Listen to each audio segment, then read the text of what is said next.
ವನ್ಯಜೀವಿ ಸಂರಕ್ಷಣೆಯಲ್ಲಿ ಭಾರತ ಮಾಡುತ್ತಿದೆ ವಿಶೇಷ ಸಾಧನೆ. ವಿಶ್ವದ ಅತಿ ಹೆಚ್ಚಿನ ಸಂಖ್ಯೆಯ ಹುಲಿಗಳಿಗೆ ನೆಲೆಯಾಗಿದೆ ಭಾರತ. ಇಲ್ಲಿನ ಕಾಡುಗಳಲ್ಲಿ ಅಡ್ಡಾಡುತ್ತಿವೆ 30,000 ಆನೆಗಳು.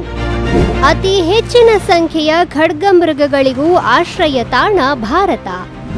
ವಿಶ್ವದ ಭೂಮಿಯಲ್ಲಿ ಕೇವಲ 2.4% ಭಾಗ ಮಾತ್ರ ಹೊಂದಿದ್ರೂ ಕೂಡ ಭಾರತ ಜೀವವೈವಿಧ್ಯದ ಶಕ್ತಿ ಕೇಂದ್ರವಾಗಿದ್ದು ಜಾಗತಿಕ ಜೀವವೈವಿಧ್ಯದ 8% ಕೊಡುಗೆ ನೀಡುತ್ತಿದೆ.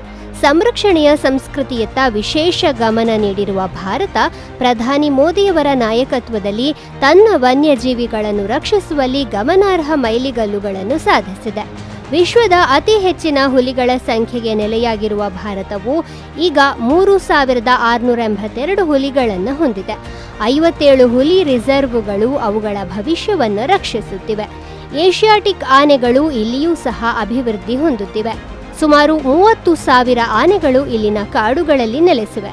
ಭಾರತವು ಅತಿ ಹೆಚ್ಚಿನ ಸಂಖ್ಯೆಯ ಖಡ್ಗಮೃಗಗಳಿಗೂ ಆಶ್ರಯ ತಾಣವಾಗಿದ್ದು ಅವು 3,000ದಷ್ಟಿವೆ.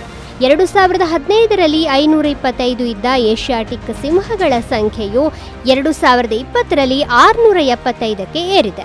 ಭಾರತವು ಈ ಸಾಧನೆ ಮಾಡಿದ ಏಕೈಕ ದೇಶವಾಗಿದೆ. ಭಾರತೀಯ ಚಿರತೆಯ ಸಂಖ್ಯೆಯು 75% ಏರಿಕೆ ಕಂಡಿದ್ದು 2022ರಲ್ಲಿ 13,874ಕ್ಕೆ ತಲುಪಿದೆ. ಚೀತಾಗಳ ಮರುಪರಿಚಯವನ್ನು ಸಹ ಸಂರಕ್ಷಣಾ ವಿಜಯವೆಂದು ಪ್ರಶಂಸಿಸಲಾಗಿದೆ.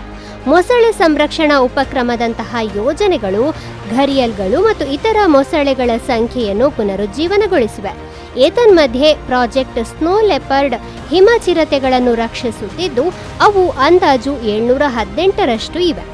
ಗಮನಾರ್ಹವಾಗಿ ಸ್ಥಳೀಯ ಸಮುದಾಯಗಳು ಭಾರತದ ಈ ಸಂರಕ್ಷಣಾ ಸಾಧನೆಯಲ್ಲಿ ಪ್ರಮುಖ ಭಾಗಿದಾರರು. ಅಳಿವಿನಂಚಿನಲ್ಲಿರುವ ಪ್ರಭೇದಗಳನ್ನು ರಕ್ಷಿಸುವಲ್ಲಿ ಮತ್ತು ವನ್ಯಜೀವಿಗಳನ್ನು ಮೇಲ್ವಿಚಾರಣೆ ಮಾಡುವಲ್ಲಿ ಅವರ ಪ್ರಯತ್ನಗಳು ಈ ಯಶಸ್ಸಿಗೆ ಪ್ರಮುಖವಾಗಿವೆ. ಭಾರತದ ವನ್ಯಜೀವಿ ಸಂರಕ್ಷಣಾ ಪ್ರಯಾಣವು ಸಂಸ್ಕೃತಿ, ಸಮುದಾಯ ಮತ್ತು ಬದ್ಧತೆಯ ಶಕ್ತಿಗೆ ಸಾಕ್ಷಿಯಾಗಿದೆ.